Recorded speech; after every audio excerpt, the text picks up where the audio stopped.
Hi guys, Tugger here with a new video, and this video is the ultimate 3v3 tier list video for season 1 of Dragonflight, where we are going to take, of course, a bit of data, but also a bit of self-experience with the meta. I'm going to clarify that S tier is the god tier, A tier is the meta, B tier is good, C tier it means that it is underperforming, and D tier it means that it is bad. And then we have the tanks, which I'm not going to classify because I don't have enough data. I've never played versus tanks, so I don't know how good it is actually in arena.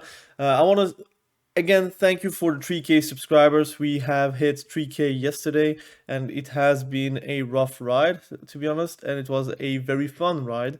My goal was 1,000 subscribers, and at least for this year, and now we are at 3,000, which is massive. And yeah, I will probably make another video next week about the next goals I'm trying to achieve for next year. But you will see in the timestamps below the classes that I'm going to discuss. I'm going to do class by class. It is also easier for editing, so I can actually write the class instead of just the spec. I'm going to explain every time I'm putting a class or a spec into a tier. I'm going to explain why and my reasoning behind it to actually justify why I put a spec into a specific tier. It is a ultimate tier list, so we have melees, healers, and ranged. I'm going to try to rate them as casters, as melees, as healers, but of course there are just general S tiers, general A tiers. I'm going to discuss it as well. But let's start right away. It will be a long video because I do ramble a bit. But I like to explain you guys always why I put a class to a specific tier. Now, we are starting with the Frost Decay, and the Frost Decay is actually a alright spec. It is not overperforming, it is also not underperforming. I would say that they are a bit better, at least a lot better, I would even say, than in Shadowlands. In Shadowlands, it might be a D or a C tier because of the comparison with other specs, but for me, it is probably one of the highest B tier. It has insane damage. Okay, it is predictable though. Whenever Pillar of Frost is on, you're going to see that they are going to get disarmed or they are going to be stopped. But if they are left unchecked, they can do unhealable damage, especially if they are paired with a Mortal Strike class. So I would say with a warrior, for example, or Windwalker. DK is also a very strong spec comp, which I prefer to play as a Frost DK instead of an Unholy DK, for example. You have DHDK, which I think it's better to play Unholy for that, but you have a few comps where Frost DK could be very good. Like, for example, Frost DK with a Devastation Evoker is probably the new Windwalker DK combo of this expansion. Like, the Devastation Evoker does a lot of splash damage with the Frost DK into like a chill blind, into a chill streak. It could just do immense amount of damage, especially they have the luxury to have less of a focus, since Devastation Evokers left alone could do a lot of damage, and often they will try to train the Evoker, which you as a Frost DK will like, because then you have more of a free game to actually do damage, but also CC and control the game. But as an Unholy DK, Unholy DKs are S tier, despite the nerfs, despite the cry babies on the video I've made on the patch note that they nerfs DKs. I was saying that the nerfs are not going to jeopardize the actual tier, like the tier lists and the tier placements of said class, because we play in a era of Dragonflight where casters are quite prominent. It's not like a very melee meta. I would say it is a melee meta that can kill casters, but can survive versus casters, since we play versus a lot of casters. We are not in a mini meta where you're going to see a warrior, an outlaw rogue, multiple pharaohs, multiple survivor hunters, for example, multiple assassination rogues, which is prominent, but not to a certain extent where Shadow Priests are the highest played class in trees. We're going to see in Xunamate, Shadow Priest is the highest amount of games played in trees. And this is in EU. If we can see in NA, it's even more, 27k games, which is a lot higher than DH, a lot higher than Demonology, a lot higher than some healers, which is something that is unheard of. Like, casters are never going to be more played than melees in general, but this time it is, because it is just generally the better spec. But unholy DKs do perform for the Shadow Priest, for example, and that's why unholy DKs are quite performing. If you play a lot versus warriors though, then it becomes a problem, because they can just wreck you at any time. I'm going to refer a lot of Xenomate for the placements I'm going to give, so you can also comprehend but also understand why I put specific specs into specific tiers. Now let's talk about Demon Hunter, HAVOK Demon Hunter. I think no surprise, it is S tier. I think it is the class, the spec of the patch with Shadow Priest. They are both probably the specs that you are going to remember in Season 1 of Shadowlands. I think the specs that you're going to remember from the top of my head, Assassination Rogues being able to actually one-shot you in one smoke bomb with Deathmark. Now it's nerfed, so it's not as strong, but still you can do that. Demon Hunters being like S tier in every compartment of PvP, in RBGs, in 2s, in 3s, and in solo shuffle, which is massive. Not every class, not even Shadow Priest is not S tier in RBGs, for example. So you see already where I'm coming from. You will remember Unholy DKs being super obnoxious and do tons of damage, like pad damage or burst damage. Both are actually equally strong for Unholy DKs. It will be also the patch where you're going to remember Shadow Priests, and you're going to remember Preservation Evokers and Resto Druids. And that's pretty much telling you that they are really S tier. Like, if you're going to remember a specific spec based on a season, it already means that they are probably S tier, maybe top end A tier, but I digress. Let's talk about Balanced Druid. Balanced Druid, they are in trees not as good, because it's more organized. The games are a bit longer, and the longer the games are, the more opportunities you have to actually kill the Balanced Druid or the second DPS. I think it's not as bad as people think, but also I think that it is not going to perform as some people would think. Like, for example, Socrates, which I like. I watch all his videos. He overrates Balanced Druid a bit higher than most tier lists, most people, because he does play Balanced Druid. Maybe he has a different comprehension behind it, but whenever I see a Balanced Druid, I'm not really scared, except whenever they're playing with an Affliction Warlock, and like I'm playing with an Arms Warrior. Yeah, of course we're going to get wrecked, because we don't have the tools to actually destroy casters. But if I play like DHDK, I'm not going to be very, very surprised of the damage of Balanced Druid, because it is sustainable, right? So for me, it's going to be C tier, just based on that fact. Feral Druids are, for me, we can't base our judgment because of the representation, because Feral Druids, although it is popular, one of the most popular specs for Druids, it is just not played whenever it's going to get busted, because people don't know, or at least don't want to learn Feral Druids. And I'm going to judge based on the better Feral Druids I saw and the better Feral Druids we see on the ladder, but you will not see Feral Druids like being every single game, because that's not going to be possible, because Feral Druid is not like a spec, like a warrior or a DH, that whenever it's going to get busted, that everyone is going to reroll to it. Feral Druids can be the most busted spec out there. It will never have the amount of played games as a Shadow Priest, or let's say a Demon Hunter, for example. So for me, this S tier, maybe lowish S tier, highish A tier. I might change it at the end, but for me, it is really, really performing. I think it's very strong, especially in trees where you can play jungle. You can also play different comps. It is very, very squishy though, but the better ferals know how to run away from damage whenever they have to, and whenever they have to go in to burst the enemy down. You don't really need to do consistent damage to kill someone. You can also go back every time you have a feral frenzy, for example, every time you have an opportunity to do a lot of damage, or whenever the enemy is not bursting, you can just go back in and try to AoE cleave them or single target damage them, depending on your spec. Rest of the druids, for me, S tier. There is no surprise, it is the top two specs in trees with Preservation Evoker. people might say, or at least Resto Druids has the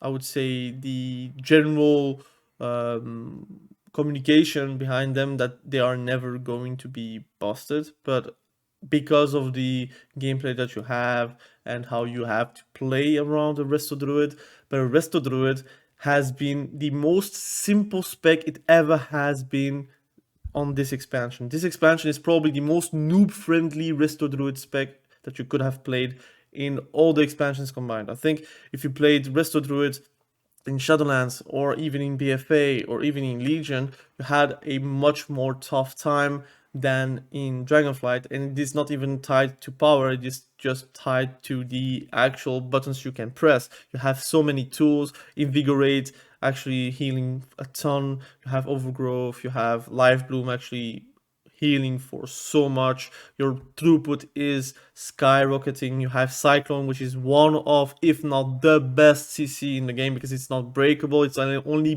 MDable, and imagine you could Frost Trap on CD, like you have no CD, it's like not even 1 second CD, you can Frost Trap all the time, and it is a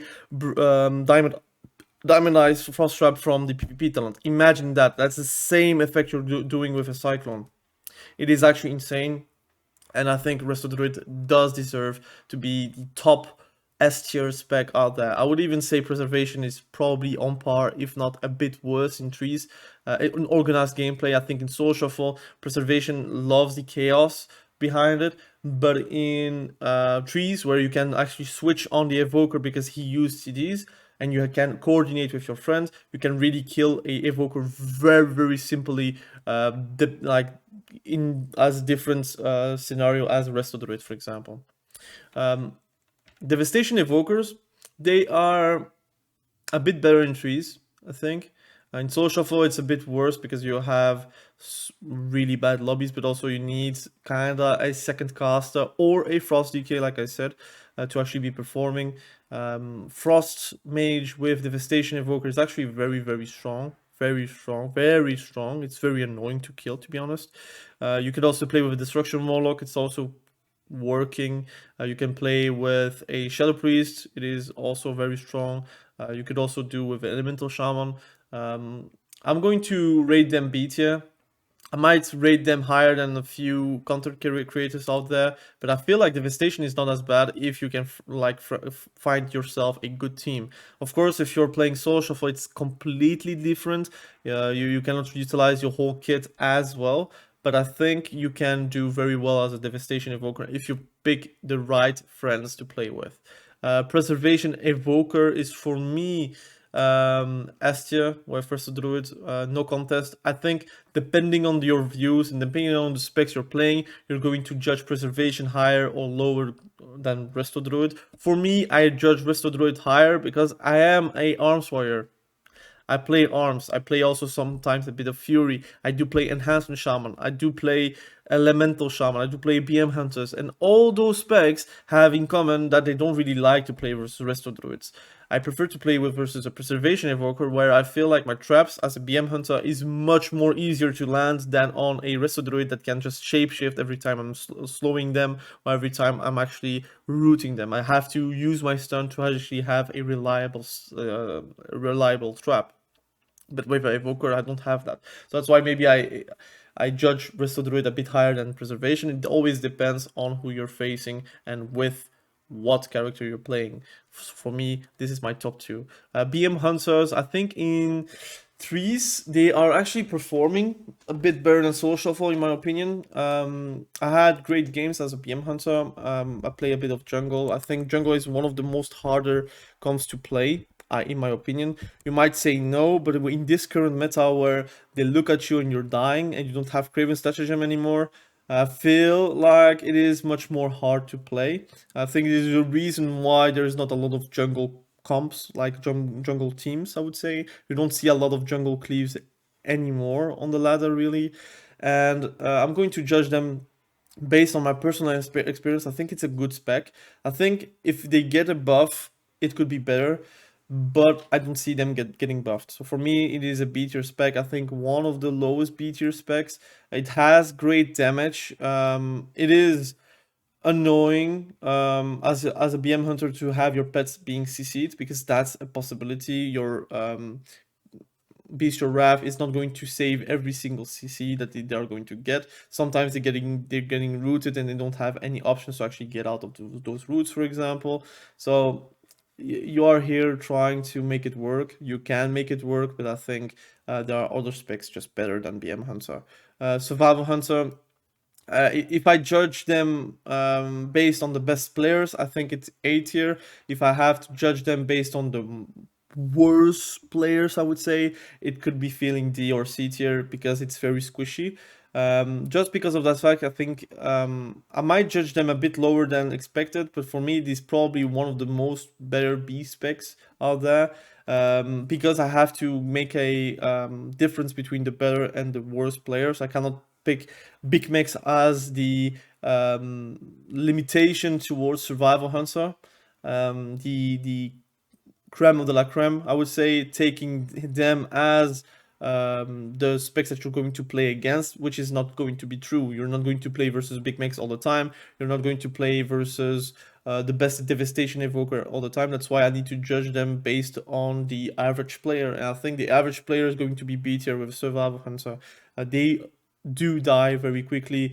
You need to learn how to play without Craven Stratagem. That's not easy for everyone. There is a reason why they dropped in popularity while the damage is higher than in Shadowlands.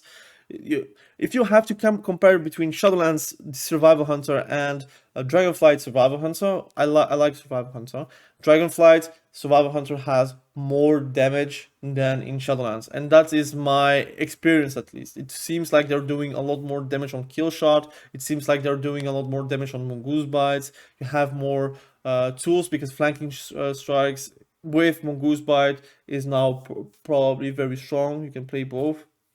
So the only thing that is lacking from Shadowlands is the Craven Stratagem. Imagine if they had a PvP talent for that, or a talent in the spec tree or the class tree, they would feel a lot better, a lot stronger. I would even say S tier.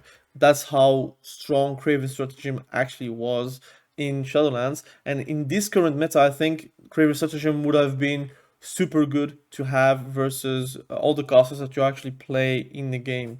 So for me, B tier. Hunter, I think.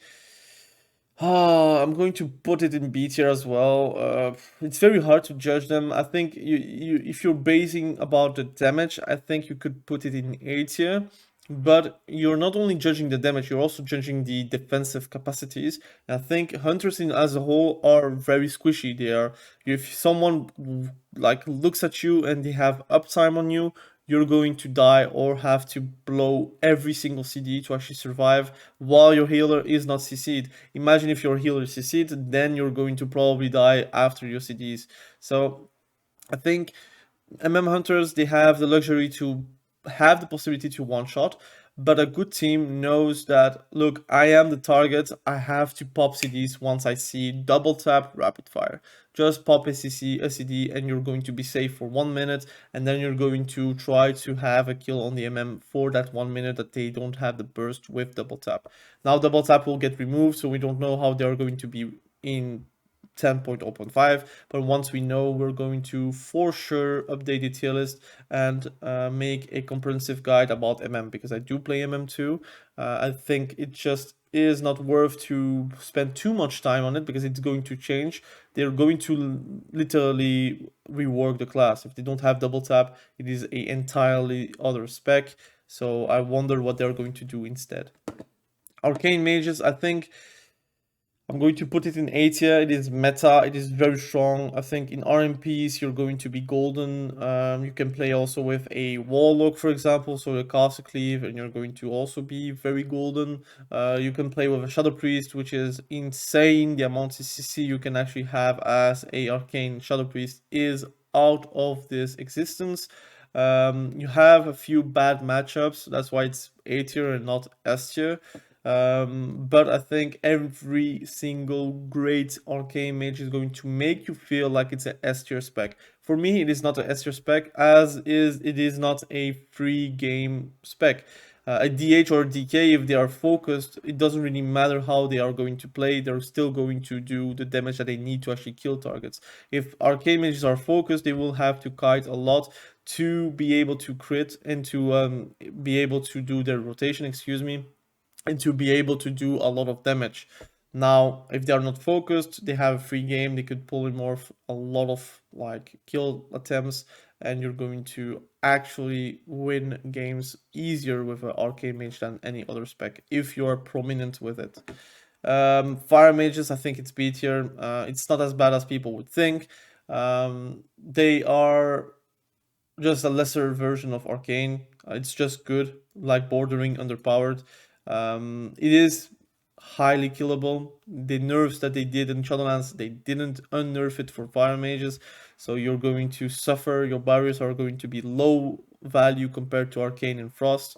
I mean, you have the damage, so you have combust ghosts that still are going to be interesting to do with a rogue, but then again, you have the option between arcane and fire mages, and if you know that RMP is going to be better as an arcane RMP, you're probably going to play arcane. I'm going to show you the actual representation. Fire mages are the least represented spec for casters, and the reason is nothing. It has nothing to do with the actual power of fire mage. It has to do with the power that arcane mages has.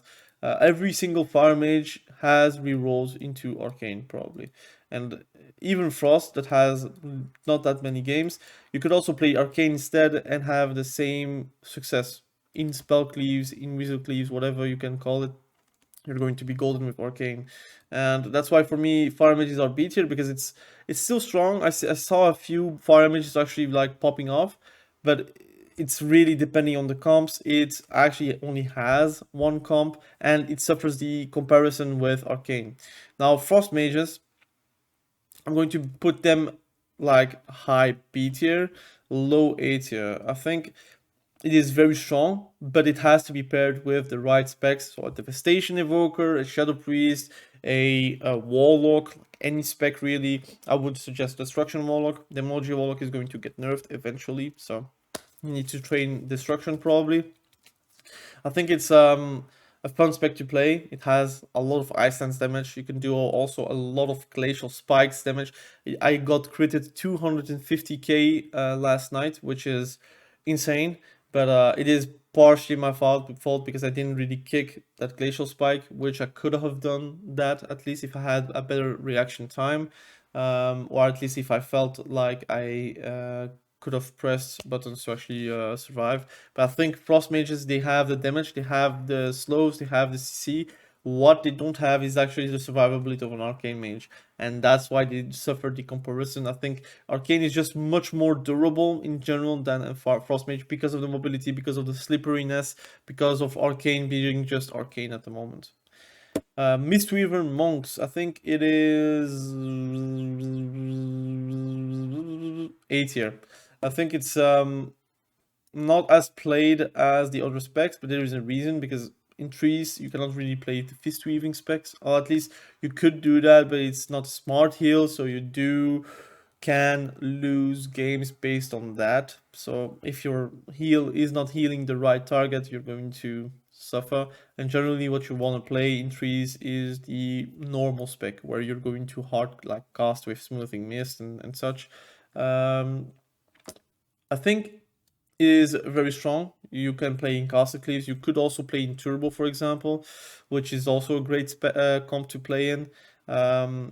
You're going to die eventually versus some specs. You can outplay them with the escape of reality like talent, but still, if they can catch you, you're going to die. Especially if you don't have cocoon of revival, you're going to really like feel the damage that you're going to get from the enemy team. It is not as simple as Restructuring and Preservation Evoker. I think in general it's not as bad as, let's say, in Shadowlands, where monks were probably around C tier, maybe B tier sometimes, and then it got up on a few seasons. But I think right now Mistweavers are one of the best healers in the game, just not as popular as other specs. Windwalker is 80. I think it's meta. Not as played as other specs, but you can really have a lot of success with it. I think in NA you have the same representation. In general, you're going to have to play like a Sobleti Rogue. Generally, you can play with a Frost Decay, and then you have more burstiness, more I would say action. But you can also play multiple different comps to actually enjoy the aspect of, like, let's say run and then go back in whenever you have the damage. It is very squishy though, so you should not base only your thoughts around how squishy a spec is. I think the squishiness does get reverted because of the amounts of damage you're actually producing. Sometimes you can just one-tap someone and they don't even know what is happening. Now, I think since I play a lot of like games versus Windwalkers, especially in Solo Shuffle, I do know, I feel whenever the damage is going to come. Like for example, whenever I'm on my Destruction Warlock, I do put a Curse of Weakness, like with the Amplifier Curse, and they don't get a crit. So generally the damage is a bit more controllable. They do can at least get dispelled from it, but some players just don't dispel Curse of Weakness because of the fears that can come. So if you dispel Curse of Weakness, I can basically fear them. They have to drink it or they have to sit in it. So you have tools to actually combat that, as Destruction Warlock, for example. But I think any team already got one-shotted by a Windwalker, and it's pretty strong. I don't know how they can balance it without really destroying the spec. So we will have to see what they're going to do with it. Holy Paladin, I think it's C tier. They are really not good. They have more representation than a Mistweaver and Holy Priest, but that's more because people play more Paladin in general. I think maybe I'm undervaluing it, but in trees, the problem is you can play for 1 minute like a god because you have a lot of great CDs. But once you have rotated every single CD you have, you are going to have a tough time to heal because your healing is not very high. You do get very quickly. There's no debate on that. I think Holy Paladin and Holy Priest has a lot of mana problems. If you're playing versus a Preservation Evoker or even now Disc Priest, you don't really get to win in 5-minute matches. You don't have the mana for it. Also, if you play versus casters, you don't have Spell Warding. So Spell Warden, so the replacement from like protect Bop, and that kind of makes them very susceptible to dying from casters. You will have to bubble really quickly sometimes, and whenever you bubble too quickly, 30 seconds after, your like your enemies, your casters are going to focus everything on you to actually destroy you, which is happening and which is going to happen. So I wonder what they're going to do to actually I would say balance Holy Paladin. They could maybe up the mana regen or anything else, but I'm very attempted to put it in C tier. Same level as Balance Druid.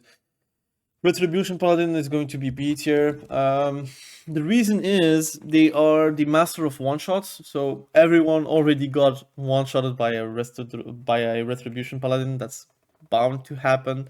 You're going to get a rating degree of 170k, and you're going to say, how come they are not S tier? Well, on Retribution Paladin being a actual wheelchair, which is a meme, but it is actually true, you're going to get kited by half the costs. So versus a Devastation Evoker, you're not going to touch them at all normally if they're playing correctly. Versus Hunters, you're going to have a tough time as well. Versus Mages, you're going to have a very tough time versus them. DK is also very annoying. You have a lot of great matchups as well. Like, let's say you play versus a warrior, you can do serious damage, but the difficulty lies into the casters. You're going to have nothing to protect you. Divine Shield is a joke. It's not going to save you. It's only saving you a few seconds, but it's not enough. And Bob doesn't do anything versus casters. So for me, and Lay on Hands is not reliable. Just do not press it until you have used every single CD you have. because it doesn't heal as much as the tooltip says in PvE. I think it's 75%, I think, in PvP. And it is reduced by dampening, so you pretty much get 50% or even lower, which is not worth a Bob or a Divine Shield. I think it just lacks the tools to actually compete. I don't know if they are going to get the tools to compete, but I wonder what they're going to do. I think they might rework Paladin to a certain extent if they have the time for it. But for now, I think they are like hunters in their mind, and they have probably the healers in mind. Disc Priest. Disc Priest is A tier. I think it's better, a lot better since the mana regen buff. It does have difficulties with throughput, but the difficulties are more in soul shuffle than in trees. In trees, you do get a lot more healing. Your atonement healing does do something. You have the luxury to have 2 schools of spells, and sometimes people will just kick mind games instead of penance, instead of flashlight. So you have a lot of tools to again heal your allies, defend your allies with pain suppression. In 10.1.5 they will even have 2 stacks of pain suppression, so you could do on their ally and they are going to switch on you. You still have a pain suppression for yourself, for example, which is massive, but that's for another tier list for another day. But I think disc priests are very, very fantastic. They just need a few buffs to actually get towards the S tier. I think it's based because of rest of druids and preservation evokers actually being that much stronger. The separation is very big. I could even say A plus. There is like a A plus lining. It would be Mistweaver, and then you have disc priest. But I think it's still like the same reasoning. You have your top 2, and then your top 3 with Mistweaver, and then you have your 4th one just behind. Holy Priest is like Holy Paladin. I think the mana regen is a bit too harsh. You can perform because you have CCs and also CDs to use. You have some throughput, but to have throughput, you will have to use all your mana, and that is not an option. Often and not, if you lose in 5 minutes, it is because of the mana and not really because of the throughput of your healing.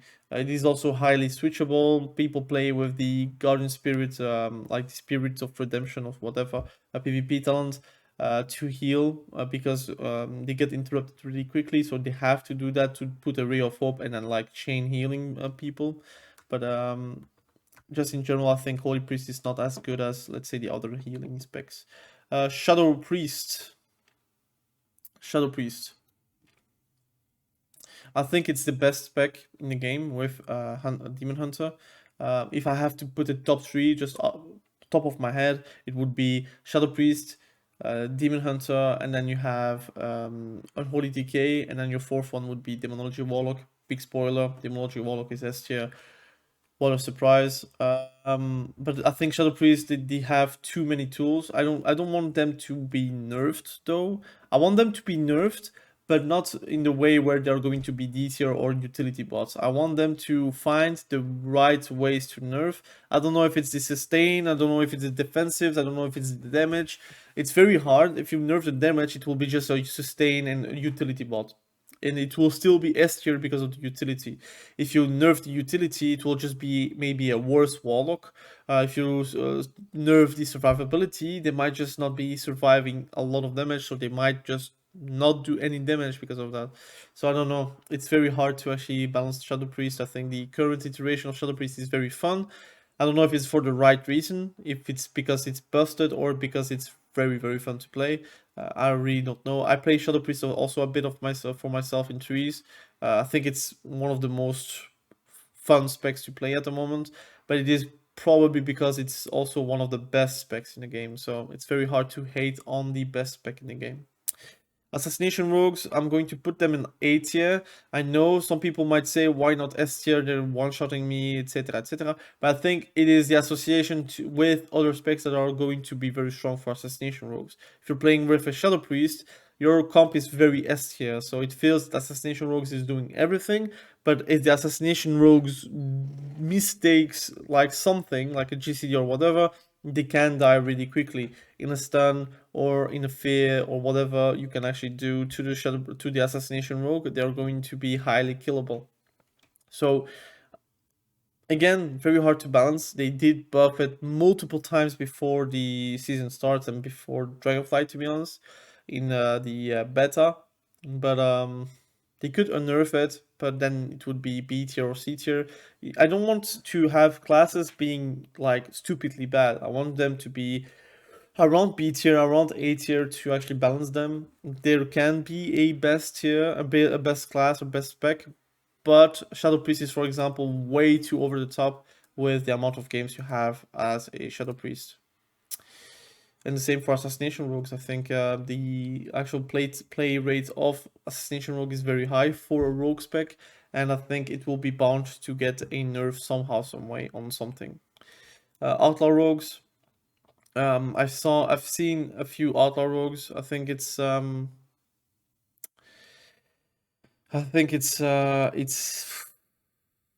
it's B tier. I think it's B tier, but high B tier. I think it's very strong. I think it's just lacking the fun aspects from Assassination Rogue. I think multiple players could play Outlaw, but they don't want to. It's still very, very solid. I just think they lack the actual fun factor to actually have the comparison with Assassination Rogue. I think Assassination Rogue is just in general just more fun to play. It might be very subjective what I say, but it is also showing towards the actual representation. You would think, oh, I see only 449 games on Outlaws. How can they be B tier? But it is because everyone is just playing Assassination, and the ones that are playing Outlaw, they are also very good, and they are also doing well. It is just because Assassination is the most popular spec for rogues with Subtlety Rogue, and that Outlaw is never really going to be the most played spec overall in general. I think in Shadowlands you had like a moment where Outlaw was a bit more played, but it was never going to be on the same level as like an HAVOK Demon Hunter, for example. Subtlety Rogues, I'm going to put it in A tier because in Soul Shuffle you like the coordination, but in 3v3 the coordination is there, so you can play the Subtlety Rogue how it is meant to be. RMP is good with an Assassination Rogue, but I think it's better for a Subtlety Rogue to be in there, in my opinion. Subtlety Rogue is also very strong in a few comps, like let's say with a Retribution Paladin, you could do also as well very good. It is more about surviving in comparison with Assassination Rogue. Subtlety Rogues is just like very strong. I think it's a very specialized spec. Not everyone is going to play that, and not everyone wants to play that. And it's a bit like the same as Feral Druids. If they are overplayed, it means that there is a real reason behind it. And if it's underplayed, it doesn't really mean that it's bad. It just means that the specialists are just sticking to Subtlety and the others are going to reroll to the flavor of the month in general. Elemental Shaman. I'm going to be honest. It's S tier. I play Elemental Shaman. I made a guide about it, so if you want to check it out, please check it out. I think it's a very S tier spec. You have maybe some bad matchups, but it is not like a Soul Shuffle match where you don't have a choice on your teammates. If you pair yourself with a Shadow Priest or a Warlock, you are one of the most scariest specs out there. You have also multiple tools to actually push people like away from you, but also keep them away from you with Static Field Totem, for example. Or for example, you have Grounding Totem versus casters. You have a lot of ways to actually be annoying and have insane amount of damage, which is not healable for most healers. Hex is a fantastic tool. Not everyone wants to actually kick Hex for some reason, because they want to kick Lava Burst until they realize that we are not really casting Lava Burst at all at this very moment. It is very strong. I think it's maybe the lowest S tier because, again, they can have bad lobbies, like for example the HDK, which tramples on Elemental Shaman. But outside of that, Warriors cannot do anything versus them. Casters, they cannot do anything versus them.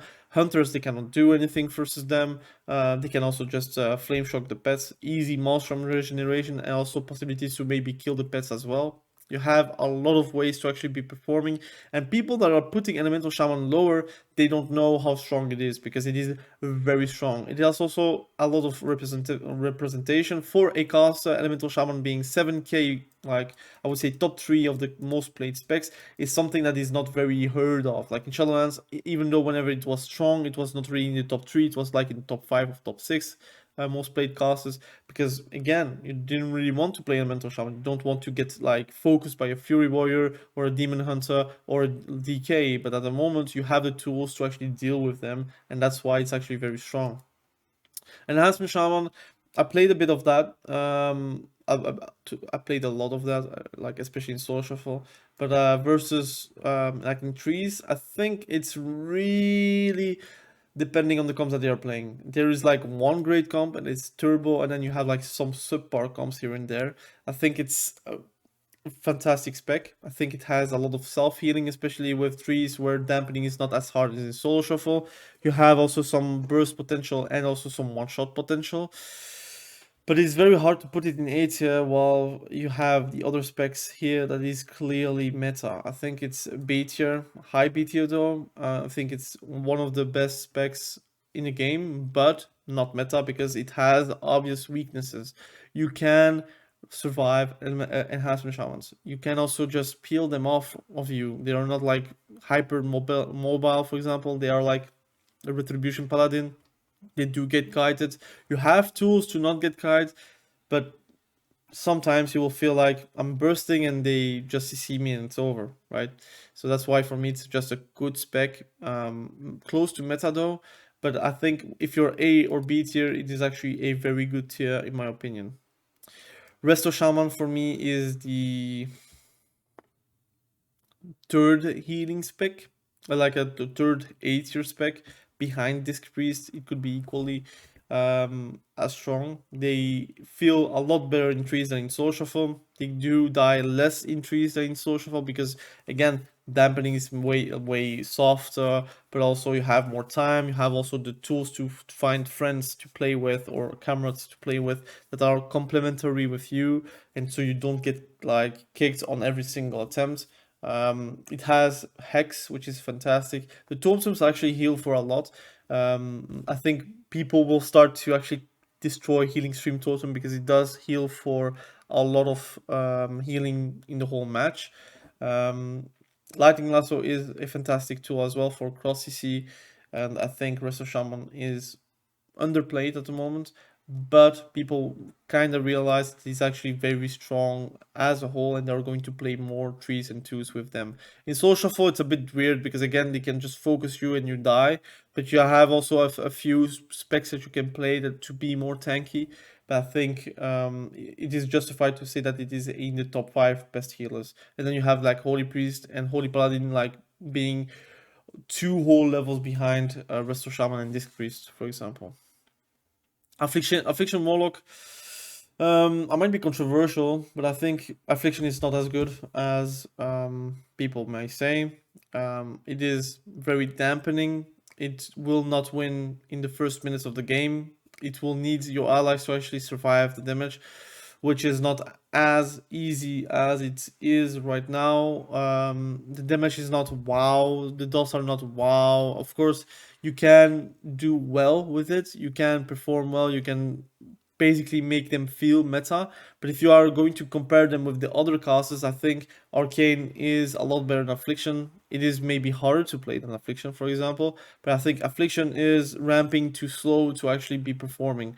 It might change with maybe the tier sets, with maybe a bit more gear with the next seasons, but for now they nerfed it a bit too hard. Like I think the characters that felt the nerfs were Destruction and Affliction, and then you have Demonology like basically saying, "What is that mosquito of a nerf?" Like this, and that's why Demonology Walk is probably the 4th best spec in the game. I think it is very strong, very represented. It is actually played a lot in NA more than in EU. In EU, we do tend to not play Demonology a lot. We prefer to play other specs, but it just is telling that Demonology is very strong. It is actually very good. You can find your allies pretty easily. You're going to perform very easily with it. It is very strong. Fellstorm does too much damage, and that's basically why you're dying most of the time versus a Demonology Warlock. They can do their dogs, then Fellstorm, and then if they play with the Pit Lord, they have the Pit Lord. Again, I think a lot of Demonology are actually stepping away from the Nether Portal because it does get kited around the Pit Lord, and you will have no actual value behind it. But if you're in lower elos, people are not kiting the Pit Lord, and they might just die because of that one spell. So for me, top 4, very strong, deserves a nerf. I think the top 4 will get nerfed, hopefully, and the new S tiers will be probably a bit more physical damaged dealers, in my opinion. Destruction Warlock, it is a A tier spec. I think it's on par with Arcane. People are now finally waking up with the damage that the Destruction Warlock can actually dish. It does insane amount of pressure, has the possibility to play with Succubus, so you have more CC possibilities without you being able to cast a Fear. You have the survivability if you're playing with Soul Link and you play with the pet out and not sacrifice. You have the damage to actually being able to one-shot someone. Not really one-shotting, but at least like one rotation of spells can really destroy someone. The harder part is getting like trained by DHDK. If you're playing versus a DH and a DK, that game is going to be feeling miserable, but that's most casters in the game, right? Even a Shadow Priest is going to feel that, although Shadow Priest can deal with a DHDK and destruction a bit less, and that's why it is A tier, not S tier. I think it's a very good spec. Arms Warrior for me is going to be... I might be biased though. I think it's much better in trees than in Soul Shuffle, but I think it does die versus casters, and Shadow Priest and Elemental Shaman is way too prominent to actually say that it is meta. I think Arms Warrior is going to be B tier with Fury Warrior. I'm going to like rate them together. It is matchup dependent. If you're playing versus DKs, you're going to have a great time. If you're playing versus casters, you're shit out of luck because you're going to probably die very quickly. It is one of the best specs out there to actually dish out damage, but sometimes you get just rooted, slowed, CC'd out of your burst, and you have like nothing else to rely on. Your Diebar Sword doesn't do anything versus casters. It is really a spell that you're going to press versus melees, or just to survive with the 30% decrease of damage taken, but it is not enough, and it's very hard to actually balance arms warriors without making them OP. But I think it deserves the B spot. Same for Fury, but reversed. They prefer to play versus casters, but versus melees you're going to have a tougher time. Your self-healing is nerfed, your rampage stacks are dropping off, and also stackable, but not like restarting the timer. So often than not, you have to play with a better MS effect user, like let's say a Windwalker or Demon Hunter. So yeah, this is pretty much my tier list. I'm going to reorder a bit so you can actually see it more clearly. I'm going to put the casters in the middle and the healers behind. There is no healer there, but I'm going to put them like this. And fire mages as I think fire mages are going to be C tier. I'm going to adapt it. MM is going to be in between Affliction and Frost mages. Retribution Paladin is going to be worse than Enhance. I think Frost DK is going to be a bit better than Paladins. And Survival Hunter is going to be probably... they're going to be ahead of Enhancement Shaman. And then you have like Beast Mastery being the least B tier spec out there. And then you have like your A tiers, basically it's going to be like this. And then Arcane Mages, and then you have your healers, and then you have your cast DPS. It is going to be like this, that, and like this. So pretty much this is my tier list. You have everything ordered from melees to range to healers. Remember, I'm not saying Shadow Priest is worse than Demon Hunter. I'm just saying that it's the best caster. For me, it is probably the best spec out there. So you should also notice that. If you have any questions, please let me know. I think nothing is really D tier. I think maybe the tanks are D tier really. This is pretty much it for me. I think Protection Paladin is probably a bit better than all of them, but yeah, I think it kind of deserves to be C tier. Like Fire Mage and Balance Druid, you can still perform, but I think it's not like super good in trees or like even just in PvP at the moment. So this is my tier list. Please let me know what you think about the tier list. Please comment below what you have like questions in your mind about me, about the tier list, about my content. I will gladly respond to it. Please be safe tonight with the New Year's Eve. At least for us, it is today. I don't know, tonight at least. I don't know for you guys in NA or elsewhere on the world. Again, thank you for watching this video. I really appreciate you. Be sure to subscribe to the channel if you haven't done that yet. And we will catch each other very soon in a next video. Have a great day. Bye.